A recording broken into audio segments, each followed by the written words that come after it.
Hello, good evening, सत श्री अकाल। मैं सृष्टि आनंद आप सभी का स्वागत करती हूँ अपने इस नए यूट्यूब चैनल पे जिसका नाम है आनंद अकेडमी। तो आज के इस वीडियो में हम शुरुआत करेंगे एक नए टॉपिक के साथ जिसका नाम है women and reform, NCERT class 8। आइए शुरू करते हैं। Women and reform.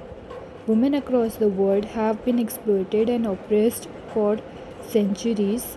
This particularly true of 17th and 18th century in India. जैसे कि यहाँ पे 2 सेंचुरीज़ की बात सबसे ज़्यादा की जा रही है जो है 17th सेंचुरी और 18th सेंचुरी। इन सेंचुरीज़ के दौरान देखा गया था कि कितना ज़्यादा वुमेंस को एक्सप्लॉइट किया जा रहा है, घर के बाहर नहीं जाने दिया जा रहा है, अपनी मर्ज़ी से कोई काम नहीं किया जा रहा है, कोई भी प्रॉपर्टी पे उसका कोई राइट नहीं है, उसको कोई भी तरह का फ्रीडम नहीं है। जो उसके हस्बैंड या उसके फादर बोलते हैं वो उसको फॉलो करना पड़ता।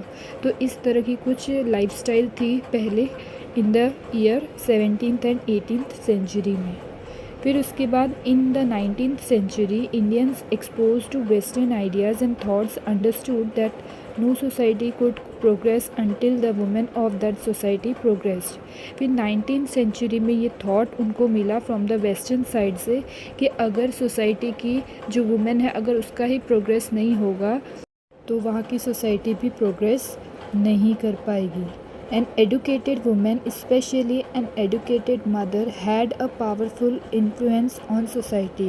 कि अगर मदर जो है वो एडुकेटेड रहेगी तो वो अपने बच्चे को भी एडुकेटेड रख पाएगी। तो इस तरह का कुछ पावरफुल इन्फ्लुएंस उनको देखने मिला from the western side of India. Women formed half of the population of any country. जैसे कि आपको पता है कि एक वुमेन ही है जो हाफ ऑफ द पॉपुलेशन को बढ़ाती है कंट्री के। तो इस कुछ तरह से वुमेन के बारे में बताया गया है। In 18th century, the position of women became miserable. They were considered inferior to man and were to be ill-treated. The women, both Hindu and Muslim, were confined to stay at home. Their duties, rights and obligations all were interpreted towards devoted wife and a sacrificing mother. तो इस point में ये बताया जा रहा है कि 18th century में किस तरह से वुमेंस को सेक्रीफाइस करना पड़ता था, उसके कोई भी चीज़ों में सलाह नहीं ली जाती थी, पूरी तरह से हस्बैंड या फादर जो भी डिसीजन लेता था और आफ्टर मैरिज अगर सन है तो वो कुछ डिसीजन ले पाता था। वुमेंस को कोई भी राइट नहीं दिया जाता था, उसको घर में ही रहने दिया जाता था, वो कहीं पे भी बाहर नहीं जा सकती थी, सिर्फ घर के कामों में ही उसको रखा जाता था और घर के अंदर ही रहने के लिए बोला जाता था। चाहे वो हिंदू रिलीजन की बात हो या मुस्लिम रिलीजन की बात हो, दोनों ही रिलीजन में ये सेम चीज़ें वुमेंस के साथ हो रही थी in the 18th century. So the next topic is the status of women in the 18th century. What was the status of women in India in the 18th century? The first point is the position of women in society. Women were treated as a object. Women को एक object की तरह treat किया जाता था। It was widely believe that women could not think for themselves and they should be kept inside the home. कि women अपने बारे में कभी नहीं सोच पाती थी, हमेशा अपने हस्बैंड अपने बच्चों के बारे में ही सोच पाती थी और उनके लिए सब काम करती थी और उनको घर के अंदर रहने की इजाज़त थी। घर के बाहर वो बिना अपने हस्बैंड के कभी भी जा नहीं सकती थी। All major decisions in women's line were taken by her father, by her husband and later her son. तो जो भी डिसीजन है वुमेंस की लाइफ का वो या तो उसके फादर लेते थे या मैरिज के बाद उनके हस्बैंड और हस्बैंड के गुजरने के बाद उनका सन। तो इस तरह से कुछ वाइफ की लाइफ के डिसीजन जो है ये लोग लेते थे। Women did not have the right to inherit their father's property. और फादर्स की प्रॉपर्टी पे भी वुमेन का कोई भी तरह से कोई हक नहीं होता था। Now the second point is limited access to education. Women were discourage from attending schools and colleges. It was believed that once educated women would be unwillingly to do household work or obey their husband unquestioningly. तो इस point में ये बोला जा रहा है कि women's को कभी भी एजुकेशन नहीं प्रोवाइड किया जाता था, उनको कभी भी स्कूल और कॉलेज नहीं जाने दिया जाता था। और ऐसा वो थॉट रखते थे उस समय के लोग कि अगर एक बार वुमेंस को एजुकेट कर दिया तो वो घर के कामों में दिलचस्पी नहीं देगी, वो घर के काम नहीं करेगी और अनविलिंगली हस्बैंड से अनक्वेश्चनली, मतलब बिना किसी चीज़ के भी उनसे क्वेश्चन करना शुरू कर देगी। Now the third point is child marriage. ये सब के बारे में तो आप बहुत अच्छे से जानते हैं। Girls were married off at very young age. Girls की जो शादी है बहुत यंग एज में कर दी जाती थी। Sometimes when they were just 5 or 6 year old, they became mothers when they were barely 15 or 16।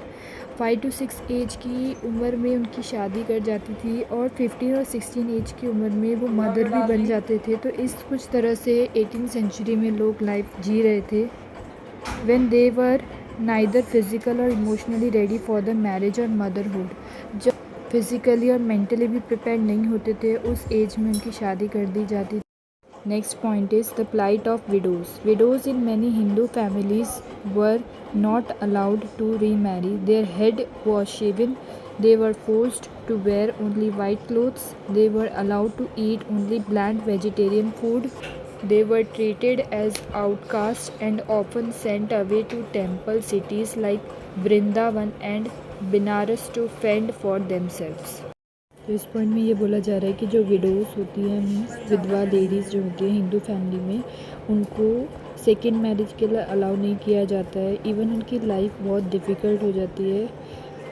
उनका हेड जो है पूरा शेव कर दिया जाता है, मीन्स पूरे बाल उनके ऐसे निकाल दिए जाते हैं और उनको फोर्स किया जाता है टू वेयर वाइट क्लोथ्स और ब्लैंड वेजिटेरियन फूड उनको प्रोवाइड किया जाता है। उसके अलावा कुछ भी उनको खाने नहीं दिया जाता है। उनको ट्रीट किया जाता है एज अ आउटकास्ट, कि उनको कास्ट से बाहर निकाल दिया जाता है और किसी भी तरह का सपोर्ट उनको नहीं दिया जाता है। वो अपनी लाइफ को एक मंदिर के अंदर रह के बिताती है, अपने लिए खुद खाना बनाती है और खुद अपने लिए जीती है। तो इस तरह से कुछ उनकी लाइफ हो जाती है।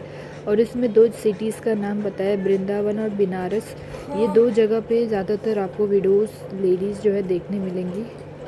Next point is Sati. One of the most barbaric acts practiced in North India was sati, the burning alive of women on the funeral pyre of their husbands. Widows were told that this was the only way they could attain salvation.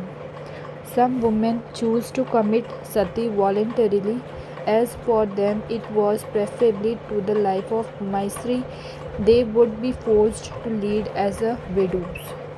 तो जैसे कि इस point में बताया जा रहा है कि जब हस्बैंड की डेथ हो जाती है और उसको जलाया जाता है आग में, तो उस वक्त जो वुमेन होती है उसको भी ज़िंदा उस आग में जला दिया जाता है, जिसको सती प्रथा भी बोलते थे पास्ट में। इन 18th सेंचुरी में ये सारी चीज़ें हो रही थी कि जैसे ही हस्बैंड की डेथ हो जाती है और उसको अग्निदेव में प्रज्वलित करते जलाते हैं, तो उसी वक्त वुमेन को भी ज़िंदा उसमें जला दिया जाता है। ये वुमेन्स के ऊपर भी होता है कि या तो वो वॉलेंटरी खुद को अपने हस्बैंड के साथ जला दे और उनकी आत्मा को शांति दे, ऐसा करके, या फिर वो विडोव्स की तरह एक अलग टेंपल में जाके अपनी लाइफ को ऐसे सेक्रीफाइस करती थी, अपने लिए खाना बनाना और एकदम वाइट कपड़े पहनना ऑल टाइम और अपने हेड को शेव करना। तो इस तरह से कुछ सेक्रीफाइसिंग लाइफ जो है 18th सेंचुरी में वुमेंस के साथ देखी जा रही थी। Then the last point is female infanticide. The birth of girl child was seen as a curse. In many parts of India, many female infants died in neglect while some other deliberately killed। तो इस point में ये बोला जा रहा है कि जब गर्ल का बर्थ होता है तो 18th सेंचुरी में गर्ल को एक तरह से ऐसे बहुत गलत साइन में देखा जाता था कि गर्ल हो गई या वो घर में ही रहेगी, या फिर दहेज, ये सब प्रथा बहुत थी। तो उसके चलते गर्ल्स को जो है बचपन में ही ख़त्म कर दिया जाता था, मार दिया जाता था, या फिर आफ्टर सम ईयर जैसे उनको पता चलता आस पड़ोस में किसी को कि इनके यहाँ गर्ल हुई है तो उसको ज़िंदा ऐसे मार दिया जाता था। तो इस तरह से कुछ जो वहाँ की सोसाइटी थी वो नेगलेक्ट करती थी कि फ़ीमेल नहीं होनी चाहिए, मेल बर्थ होना चाहिए। हालांकि वो ये भूल ही गए थे कि फ़ीमेल अगर नहीं होगी तो मेल बर्थ भी कहाँ से आएगा। तो ये चीज़ें वो टाइम पे वो सोसाइटी के दिमाग में नहीं थी। तो यहाँ पे ख़त्म होता है हमारा the status of women in 18th century. तो कैसा लगा मेरा ये वीडियो, लाइक एंड कमेंट्स करके ज़रूर बताइए। मिलते हैं अपने नेक्स्ट वीडियो में एक नए टॉपिक के साथ, तब तक के लिए गुड बाय।